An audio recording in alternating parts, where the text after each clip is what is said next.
अब अगली रात भी ऐसे ही मिट्ठू तोता और सोनी तोती अपने घर में आराम से सो रहे होते हैं। तभी फिर से वो सोनी तोती उठ जाती है और मिट्ठू तोते के घर से बाहर चली जाती है। फिर सोनी तोती दोबारा से चुड़ैल बन जाती है। अब उसे सामने से एक कोमल चिड़िया आती हुई दिखती है। वो चुड़ैल उस कोमल चिड़िया को एक दरख्त के ऊपर रोक लेती है। एरी मर गई रे। ये चुड़ैल यहाँ पर कहाँ से आ गई? इतनी रात को वैसे भी मुझे बहुत डर लग रहा था और अब ये चुड़ैल भी आ गई है। ये तो मुझे नहीं छोड़ेगी। अरे चुड़ैल जाने दे मुझे, छोड़ दे मुझे। मैंने तेरा क्या बिगाड़ा है? छोड़ दे मुझे, जाने दे। अरे नहीं नहीं, तुझे कैसे छोड़ दूं? तुझे पकड़ कर रखूंगी और मारूंगी, तभी तो मेरा मकसद पूरा होगा।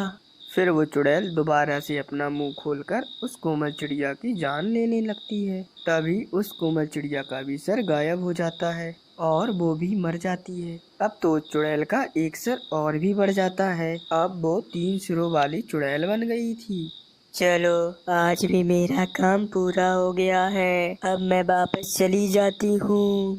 अब अगले दिन भी सभी पक्षियों को उस कोमल चिड़िया की पड़ी हुई लाश मिलती है।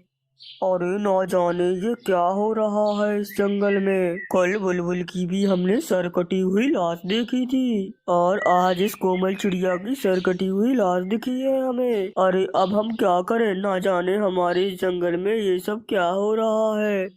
अरे हाँ हाँ, ना जाने हमारे इस जंगल में ये सब क्या क्या हो रहा है। चलो हम सब एक काम करते हैं, हम सब उल्लू महाराज के पास जाकर उनसे बात करते हैं। उनसे कहते हैं कि जंगल में कोई हत्यारा है जो सभी पक्षियों की जान ले रहा है।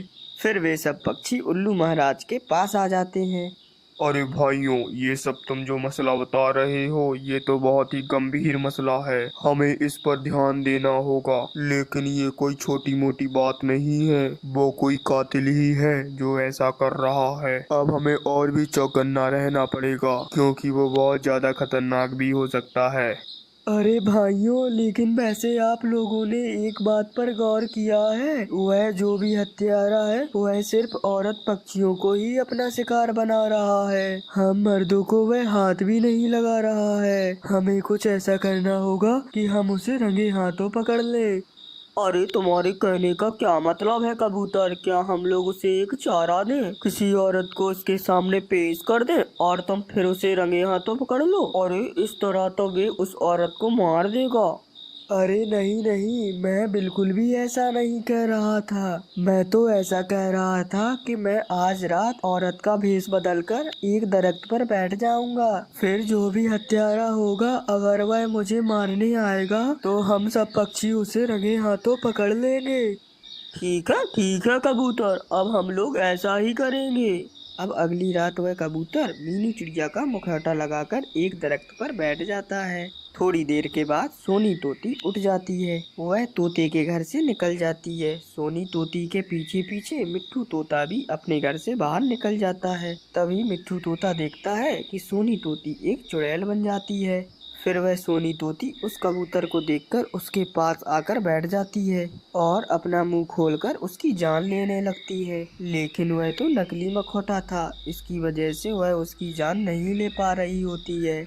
अरे ये क्या है, मैं इसकी जान क्यों नहीं ले पा रही हूँ? चलो मैं एक काम करती हूँ, मैं अपने खंजर से ही इसकी गर्दन उड़ा देती हूँ। फिर वह चुड़ैल अपने खंजर से उस मुखौटे को काट देती है। फिर वह ये देखकर हैरान हो जाती है कि उस मुखौटे के अंदर तो एक कबूतर होता है। अरे ये क्या, तूने मुझे धोखा दिया है। अब तो मैं तुझे बिल्कुल भी नहीं छोड़ूंगी, मैं तुझे कच्चा खा जाऊंगी। अब सभी पक्षी वहीं पर आकर बैठ जाते हैं। अरे सब पक्षी ठीक ही कहते थे, मेरी पत्नी एक चुड़ैल है। लेकिन मैंने देखा है मेरी पत्नी चुड़ैल नहीं है, उसके शरीर में इस चुड़ैल ने कब्जा कर रखा है। फिर मिट्ठू तोता खंजर से उस चुड़ैल की एक सर को काट देता है। उस चुड़ैल की एक गर्दन कटते ही वो बुलबुल फिर से दोबारा से जिंदा हो जाती है। फिर वह मिट्ठू तोता उस चुड़ैल की दूसरी गर्दन को भी काट देता है। दूसरी गर्दन कटते ही वह कोमल चिड़िया भी दोबारा से जिंदा हो जाती है। चलो अब इसकी एक ही गर्दन बची है, मैं उसे भी उड़ा देता हूँ। क्या पता उस गर्दन के कटते ही मेरी सोनी तोती दोबारा से ठीक हो जाए। फिर वह मिट्ठू तोता उस चुड़ैल की तीसरी गर्दन को भी उड़ा देता है। अब सोनी तोती भी बिल्कुल ठीक हो जाती है। अब उस जंगल में कोई भी चुड़ैल का साया नहीं होता। अब वह जंगल चुड़ैल से बिल्कुल मुक्त हो जाता है।